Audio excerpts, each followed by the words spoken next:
We begin tonight with breaking news. A Cornell student is under arrest, and he is expected to appear in court tomorrow afternoon in Syracuse for his role in making online threats towards his own campus's Jewish community. Good evening. I'm Matt Mulcahy. You're watching NBC3 News at 11. The suspect is 21-year-old junior engineering major from Pittsburgh, the area just outside Rochester. His name is Patrick Dye.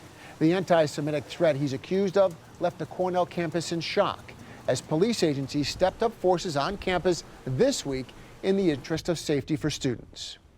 These students will sleep a little bit better tonight knowing that there is a person of interest in custody, and the message is clear. You will be caught. You may think that you can be anonymous and post what you want, but there will be consequences, and this will be an example of how serious we are taking these threats against New Yorkers. Our Dale Ostrander is digging deeper tonight into these threats that Patrick Dye is accused of making and how his classmates on campus are reacting to it tonight. The suspect that was arrested and charged with posting anti-Semitic comments is 21-year-old Patrick Dye, a junior attending Cornell.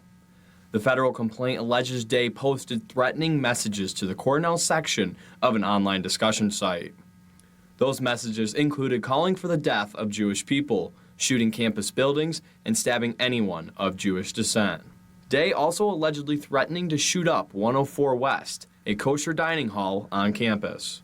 The dining hall is also next to the Cornell Jewish Center, where many Jewish students spend their time on campus and have been battling with death threats that have been made to Jewish students on campus.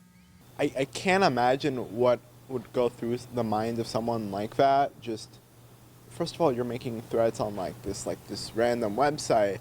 Why would you do that? And I think it's really ridiculous. And I'm glad that the person was taken into custody. I mean, I've seen general anti-Semitic sentiment and things like that, but to have not only a direct threat, but a direct threat to a building that I personally go to and eat at and see friends at, that was really scary, and it was bad.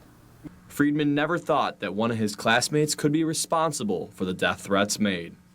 I really don't think, and I don't believe that somebody at Cornell would make such evil and vile and disgusting threats, and I really think that it's an attempt to tear us apart. I don't want to be torn apart. I don't want to look at my fellow classmate and think that's my enemy. I want to think that's my classmate. I want to have, conversations and have dialogues with those people and try to find common ground and common understanding. In another post made by Dye, he allegedly threatened to stab and slit the throat of any Jewish males he sees on campus and throw any Jewish females off a cliff, amongst other comments that we are choosing not to share due to their vulgarity.